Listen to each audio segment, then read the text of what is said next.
Alright guys, we are back with another video. So yeah, we're going to be talking about prismatic evolutions. As you saw by the title, prices are crashing right now.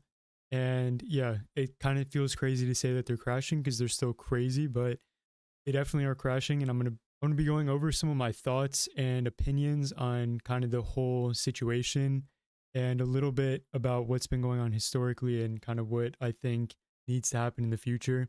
Obviously, none of my words mean anything to Pokemon, but just speculating and kind of discussing this crazy time in the hobby right now. So, yeah, prices are dropping ever since they released the set and announced that they are going to be printing this into the ground, supposedly. So, yeah, let's just take a look. The Pokemon Center ETB was at a high of like $400. It's dropped to around 250, 265 around there. That's a huge drop. Honestly, maybe a hot take, but the Pokemon Center exclusive trainer boxes used to resell for quite a bit over MSRP. So 250 for this set's not that crazy.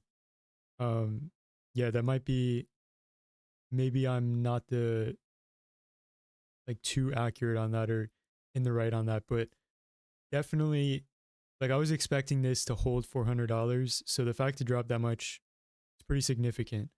The Pokemon or the regular Prismatic Evolutions ETB, not the Pokemon Center exclusive, the standard one dropped to around $120 from a high of around 150. So this is still holding pretty strong above MSRP. I think this is definitely going to continue to drop, and I'll get into my point about that in a second here. But just taking a look at some of the other singles, the Espeon, I don't know if it shows much data here. Looks like it is climbing actually. So yeah, I saw this with the Umbreon as well. The card dropped in price a little bit, but it looks like it's bouncing back up to $1,700. So the prices are moving almost by the hour. It's very volatile. And yeah, 5-band graphics designing this. That's one point I wanted to get into, and I'll get into that in a second. But I'm kind of amazed because the artwork on this set is like god awful. It's terrible.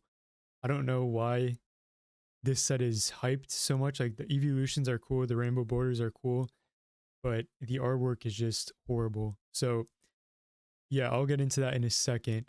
But what we've seen historically, real quick, just to touch on this, is that sets that have like 2 to 3 reprints and then there's some type of like popular set around that third reprint, historically, the set that was popular, like this set right here, is going to drop in price and kind of get pushed under the rug, and people are going to kind of forget about it for a little bit, similar to what happened with 151. I think 151 kind of lost a lot of hype. It's obviously the prices say otherwise, but that set came out with a decent amount of hype, and then people kind of got bored of it really quick, just because it's not the biggest set. So yeah, I think the same thing's going to happen here. Now, yeah, the what I wanted to get into, just with the artwork, is that this artwork to me, and just what we've seen with kind of the whole Scarlet and Violet block, is that it looks very abstract and like AI generated. It's very forgettable. So long term, I don't think this set is going to do as well as people think it is. Again, that's a hot take. But if we just go to like Evolving Skies, this artwork is just like light years better. Nobody's ever going to forget the Moonbreon, the Espeon, the Rayquaza, even the Dragonite, and then the regular like V alt arts. This is some really, really good artwork. I think this is like a home run set, one of the best sets they've ever released. And Prismatic Evolutions is nowhere near this. In my opinion, we just go back to Prismatic Evolutions here. Like, I could see these cards being released in like a Target exclusive box, similar to the Sword and Shield GameStop Evolutions box. Like, I could see them releasing these as promos, is what I'm trying to say. So yeah, it's not that special at all. There's nothing going on in the artwork. It's just this like AI generated background. It looks like AI by 5-band, and then it has the Pokemon and then the crown. So I think that like the rainbow border is really carrying these cards and it makes it look much cooler than it is. But yeah, I mean, this right here, when I saw this get pulled live, I I thought this was just like a regular full art from like the Soaring Shield era. I didn't realize that this was one of the SIRs. So yeah, take that, take what you will with that, but just my opinion there. So my final point with this video is, this is more long-term speculation, but how long can Pokemon keep doing this? So we've seen them do it with Evolving Skies originally, but I think it's only a matter of time before people start to get bored. Obviously, the data says otherwise, but if Pokemon keeps doing these evolution sets, I'm personally going to get bored of them really quick. I already kind of am bored of them.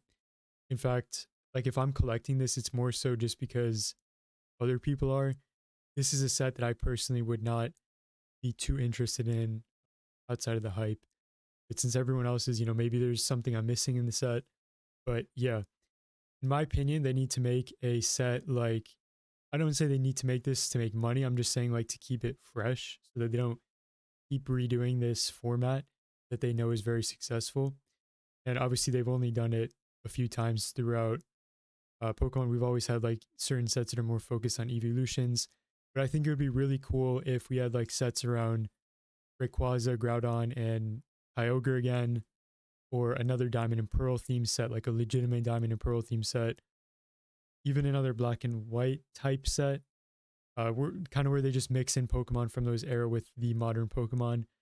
But yeah, what I'm trying to say is I think Pokemon definitely needs to experiment with another type of set. And I think with the Team Rocket, obviously we've had two Team Rocket sets in the past, but experimenting more with that, I think is going to be very important to keep these sets fresh and still maintain that like every year where there's like that one big set in Pokemon. So yeah, those are just my thoughts. Let me know what you guys think. And yeah,